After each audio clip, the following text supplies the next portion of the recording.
بسم اللہ الرحمن الرحیم۔ السلام علیکم دوستو، دنیا بھر کی خبروں میں آج آپ سنیں گے، لیکن اس سے پہلے اگر ہو سکے تو لائک اور سبسکرائب کا بٹن ضرور دبا لیں۔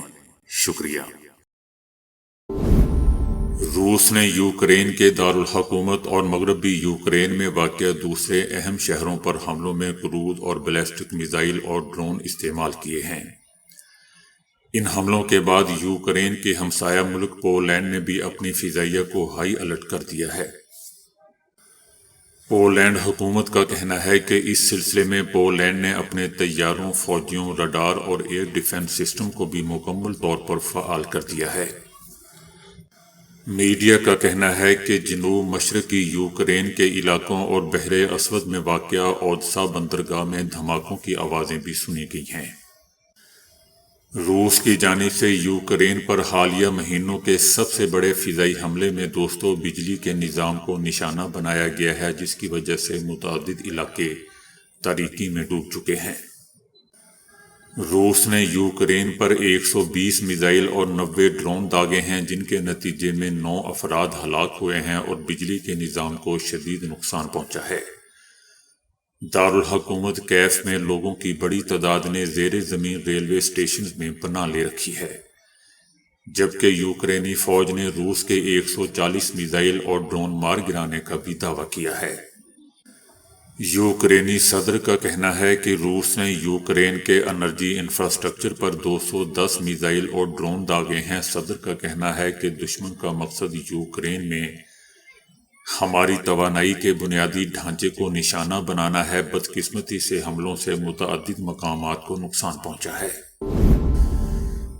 اسرائیل کا کہنا ہے کہ لبنان کے ساتھ جنگ بندی اس شرط پر ہونی چاہیے کہ اسرائیل کسی بھی خلاف ورزی پر عسکری کارروائی کا مجاز ہو۔ اسرائیل کا یہ بیان دوستو اس صورت میں سامنے آیا ہے جب لبنان کی پارلیمنٹ کے اسپیکر اور جنگ بندی کے مذاکرات میں حزب اللہ کے نمائندے نبیہ بیری نے عرب اخبار المدن کو انٹرویو دیتے ہوئے کہا ہے کہ فریقین کے درمیان جنگ بندی کے معاہدے کے مسودے کی تیاری پر بحث جاری ہے، جس کی روح سے اسرائیل کو لبنانی سرزمین پر فوجی کارروائی کی آزادی کا کوئی حق حاصل نہیں ہے۔ اسی انٹرویو میں نبیہ بیری نے خبر دی ہے کہ اسرائیل نے امریکیوں سے کہا ہے کہ وہ جنگ ختم کرنا چاہتے ہیں۔ اس وقت لبنان میں سیز فائر کے لیے تازہ ترین اقدامات سامنے آ رہے ہیں۔ امریکہ کے نو منتخب صدر ٹرمپ نے ہندو خاتون تلسی کباڈ کو امریکی انٹیلیجنس ایجنسیز کا ڈائریکٹر مقرر کر دیا ہے۔ 43 سالہ تلسی کباڈ بطور ڈائریکٹر انٹیلیجنس امریکہ کی 18 خفیہ ایجنسیوں کی نگرانی کریں گی۔ تلسی کباڈ کا بھارت سے کوئی رسمی تعلق بھی نہیں، تاہم ان کی والدہ نے ہندو مذہب اختیار کیا تھا۔ تلسی کباڈ نے ہندوؤں کی مقدس کتاب بھگوت گیتا پر ہاتھ رکھ کر پارلیمنٹ کا حلف اٹھایا تھا۔ تلسی کباڈ کے بھارتی وزیر اعظم نریندر مودی سے قریبی تعلقات ہیں۔ انہوں نے گجرات میں مسلمانوں کے قتل عام کے بعد نریندر مودی کو امریکی ویزا جاری کرنے پر پابندی کو بڑی غلطی قرار دیا تھا۔ امریکی انٹیلیجنس کی اس نئی ڈائریکٹر تلسی کباڈ نے 2014 میں مودی کی دعوت پر بھارت کا 15 روزہ دورہ کیا تھا اور بطور سرکاری مہمان اہم تقریبات میں شرکت کی تھی۔ ہندو انتہا پسند بھارتیہ جنتا پارٹی کے 100 سے زائد ارکان نے تلسی کباڈ کو چندہ دیا تھا۔ تلسی کباڈ نے 20 سال امریکی فوج میں فرائض انجام دیے اور وہ عراق اور کویت اور افریقہ میں بھی تعینات رہی ہیں۔ 2024 میں ریپبلکن پارٹی میں شامل ہونے سے پہلے انہوں نے اکتوبر 2022 میں ڈیموکریٹک پارٹی کو چھوڑ دیا تھا۔ تلسی کباڈ نے 2021 میں بنگلہ دیش میں ہندو اقلیت کے تحفظ کے لیے امریکی کانگریس میں قرارداد پیش کی تھی اور پاکستان پر لادن کو پناہ دینے کا الزام بھی عائد کیا تھا۔ یہ پوزیشن 11 ستمبر 2001 کو امریکہ پر حملوں کے بعد بنائی گئی تھی۔ اپنے آپ کو کرما یوگی کہلانے والی 43 سالہ تلسی کباڈ امریکی کانگریس میں پہلی ہندو ہونے کے ساتھ امریکن ساموا سے تعلق رکھنے والی پہلی رکن ہیں۔ تلسی کباڑ کے والدین کا تعلق امریکہ سے ہے۔ تلسی 2013 سے 2021 تک ہوائی پارلیمنٹ کی رکن رہی۔ وہ 4 بار رکن پارلیمنٹ میں رہ چکی ہیں اور 2020 میں صدارتی انتخابات کے لیے امیدوار بھی تھیں، تاہم انہیں خاطر خواہ حمایت نہ مل سکی اور انہوں نے اپنی امیدواری واپس لے لی تھی۔ پاکستان میں وی پی اینز کا استعمال غیر شرعی قرار دینے پر ڈیجیٹل رائٹس گروپس اور مذہبی اسکالرز نے اسلامی نظریاتی کونسل پر کڑی تنقید شروع کر دی ہے۔ اسلامی نظریاتی کونسل کے ایک رکن نے کہا کہ وی پی این سے متعلق بیان کونسل کا فیصلہ نہیں، ڈاکٹر راغب نعیمی کے ذاتی خیالات تھے۔ وی پی این صارف کے غیر اخلاقی مواد دیکھنے کو مذہبی مسئلہ قرار نہیں دیا جا سکتا۔ مولانا طارق جمیل نے سوشل میڈیا پر ایک پوسٹ میں کہا تھا کہ اگر فحش یا گستاخانہ مواد دیکھنا کوئی مسئلہ ہے تو پھر وی پی این پر کوئی لیبل لگانے سے پہلے موبائل فون کو غیر اسلامی قرار دیا جائے۔ چیف ایگزیکٹو ٹیلی کام کمپنی وہاج سراج نے کہا ہے کہ ٹیکنالوجی غیر جانبدار ہوتی ہے، مثبت یا منفی استعمال اسے حلال یا حرام بناتا ہے۔ Executive director digital rights foundation Nighat داد نے کہا کہ وی پی این کو بلاک کرنے کی کارروائی آئین میں دیے گئے رازداری کے حقوق سے متصادم ہے۔ وزیر اعلیٰ ہاؤس پشاور میں الجہاد الجہاد کے نعرے لگے۔ ورکرز اجلاس کے دوران وزیر اعلیٰ خیبر پختونخوا علی امین گنڈا پور نے جب کہا کہ ہم نے عمران خان کی رہائی کے بغیر واپس نہیں آنا تو کارکنوں نے نعرے لگانا شروع کر دیے۔ پی ٹی آئی کارکنان کافی دیر تک الجہاد الجہاد اور انقلاب آئے گا کے نعرے لگاتے رہے۔ کارکنوں کی جانب سے نعرے بازی میں وزیر اعلیٰ خیبر پختونخوا علی امین گنڈا پور نے بھی حصہ لیا۔ علی امین گنڈا پور نے پی ٹی آئی کارکنوں کے ساتھ مل کر عمران تیرے جان نثار بے شمار ہیں شمار نعرے لگائے۔ دوستو، یاد رہے کہ تحریک انصاف نے 24 نومبر کو اسلام آباد میں احتجاج کا اعلان کر رکھا ہے، جس کے لیے ملک بھر سے کارکنان کو وفاقی دارالحکومت پہنچنے کا کہا گیا ہے اور اسلام آباد کو چاروں طرف گھیرنے کا ان کا ارادہ ہے۔ اسرائیلی انٹیلیجنس اور سیکیورٹی چیفز نے وزیر اعظم نیتن یاہو کو بریفنگ دیتے ہوئے کہا ہے کہ قیدیوں کی حالت نازک ہے، جنگ بندی کے علاوہ رہائی کا کوئی آپشن موجود نہیں ہے۔ اسرائیلی میڈیا نے کہا ہے کہ اسرائیلی جنرلز نے کہا ہے کہ بیشتر قیدیوں کا وزن خوراک کی کمی کے سبب آدھا رہ گیا ہے۔ اسرائیلی جنرلز کا کہنا ہے کہ ایسی صورت میں موسم سرما میں قیدیوں کی زندگی پر سوالیہ نشان ہے۔ دوسری جانب اسرائیلی وزیر اعظم نیتن یاہو کے کیساریہ قصبے کی رہائش گاہ پر فلیش بموں سے حملے کے الزام میں 3 افراد کو گرفتار کیا گیا ہے۔ انٹرنیشنل کشمیر پیس فورم یورپ کے چیئرمین معروف کشمیری رہنما زاہد اقبال ہاشمی کا کہنا ہے کہ chief of army staff general Asim Munir کے کشمیریوں کی جدوجہد آزادی پر واضح موقف سے ہمارے حوصلے مزید بلند ہو گئے ہیں۔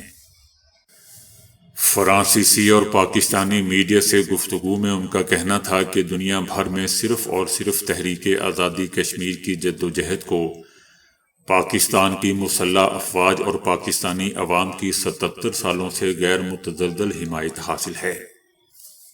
ان کا کہنا تھا کہ کشمیری قوم مقبوضہ وادی میں بھارتی افواج کے مظالم کا مقابلہ کر رہی ہے اور اوورسیز سطح کشمیری کمیونٹی عرصہ سے سراپے احتجاج میں ہے، مگر اقوام متحدہ اور بڑی طاقتیں بھارتی افواج کے مظالم پر مکمل خاموشی اختیار کیے ہوئے ہے۔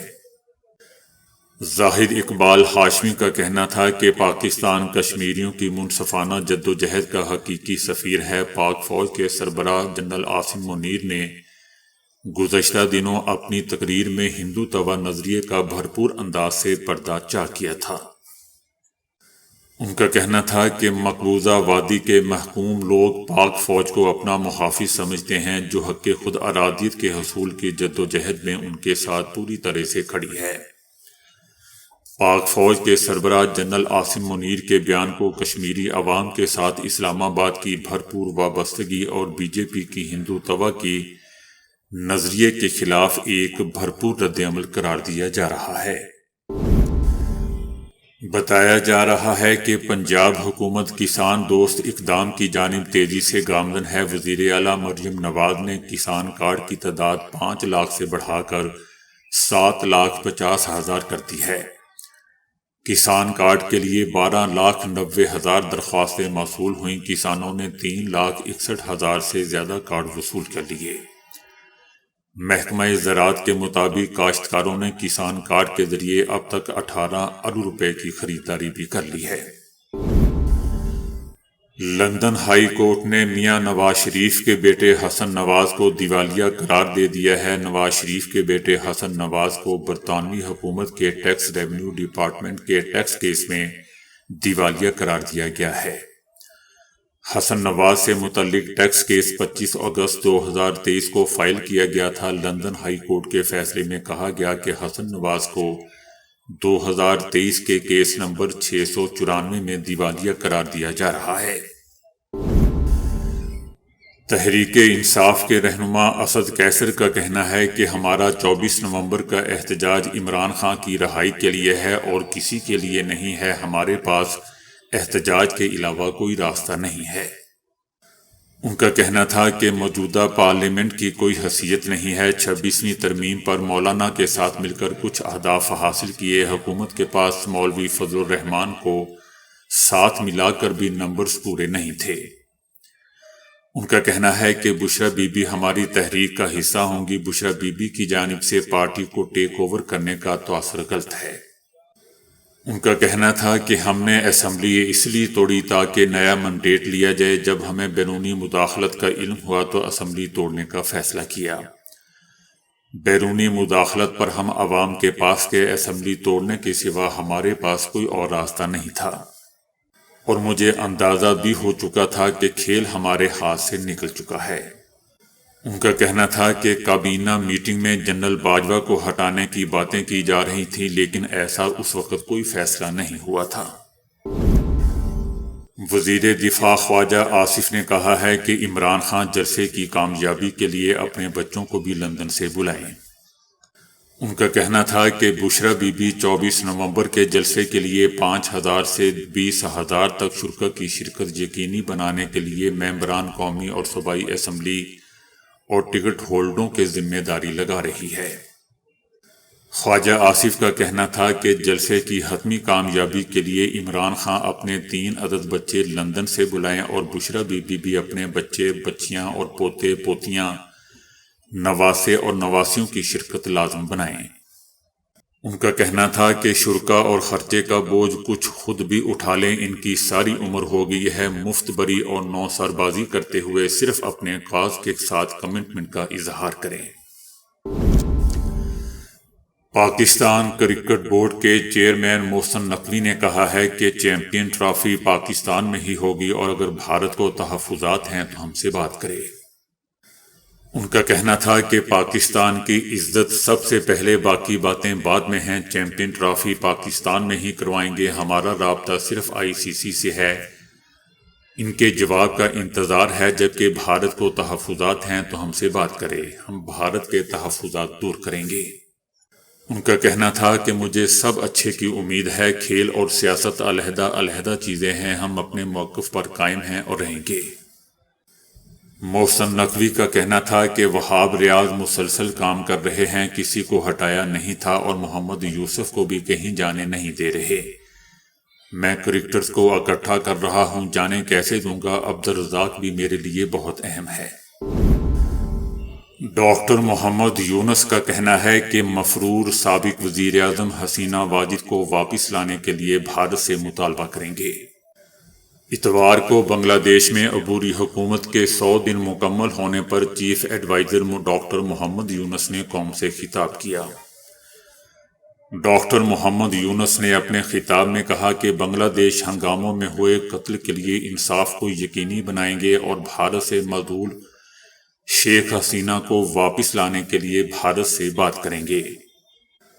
دوستو، یاد رہے کہ سابق بنگلہ دیشی وزیر اعظم حسینہ واجد 5 اگست کو مستعفی ہو کر بھارت فرار ہو گئی تھیں۔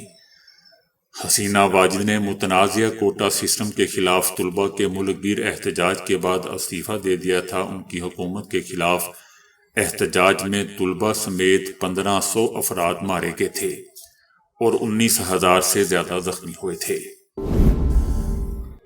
وزیر اعلیٰ خیبر پختونخوا علی امین گنڈا پور اپیکس کمیٹی کے اجلاس میں اعلیٰ عسکری قیادت کے ساتھ سامنے سامنے بیٹھ کر عمران خان تحریک انصاف پارٹی کے 24 نومبر کے احتجاجی مارچ اور اسٹیبلشمنٹ کے ساتھ جاری کشیدگی پر بات چیت کے لیے مکمل تیار ہیں۔ علی امین گنڈا پوری کا کہنا ہے کہ پاکستان تحریک انصاف اور اسٹیبلشمنٹ کے درمیان جاری کشیدگی تحریک انصاف اور ملک کے مفاد میں نہیں ہے۔ ایسے مسائل کو حل کرنے کی ضرورت ہے۔ تخریب کاری کے خلاف جنگ میں فوج اور قانون نافذ کرنے والے اداروں کی قربانیوں کا ہم احترام کرتے ہیں۔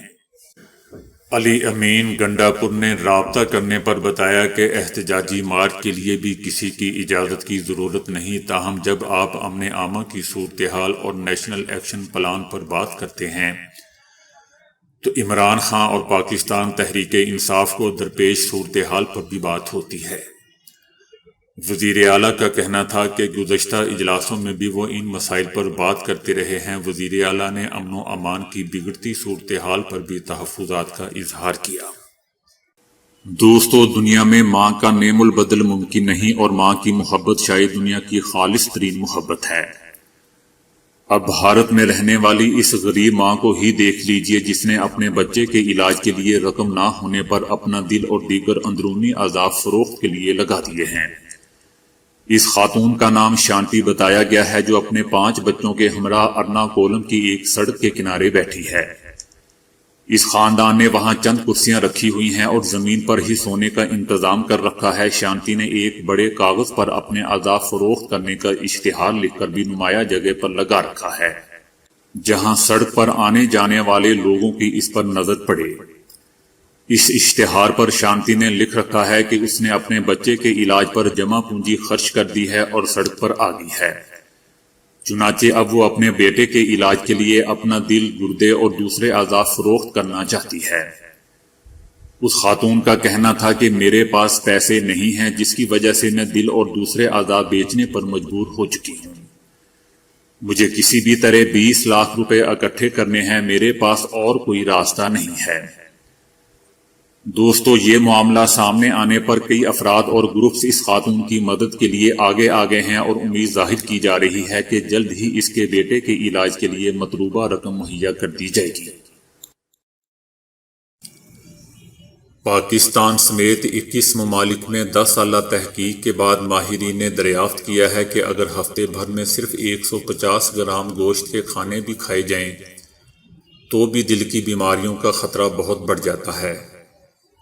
اس تحقیق میں 5 براعظموں کے 21 ممالک سے 1,34,297 افراد میں گوشت کے استعمال اور امراض قلب کی بابت اعداد و شمار جمع کیے گئے تھے۔ اس تحقیق میں گوشت کی 2 اقسام رکھی گئی تھی، غیر تیار شدہ اور تیار شدہ۔ گوشت کی دکانوں پر عام فروخت ہونے والے گوشت کو غیر تیار شدہ قرار دیا جاتا ہے کیونکہ اسے لمبے عرصے تک محفوظ اور کھانے کے قابل رکھنے کے لیے کسی کیمیائی عمل سے نہیں گزارا جاتا۔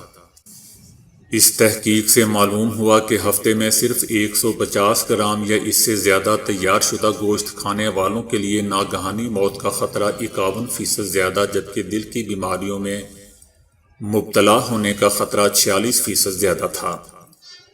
اس کے برعکس غیر تیار شدہ گوشت کھانے والوں میں گوشت کے استعمال سے دل کی بیماریوں یا اموات کا اضافی خطرہ ثابت نہیں ہو سکا۔ The American Journal of Clinical Nutrition میں شائع ہونے والے اس مطالعے میں کہا گیا ہے کہ تیار شدہ سرخ گوشت کھانے کے معاملے میں احتیاط برتنا اور اس کی مقدار کم رکھنا ہی بہتر ہے۔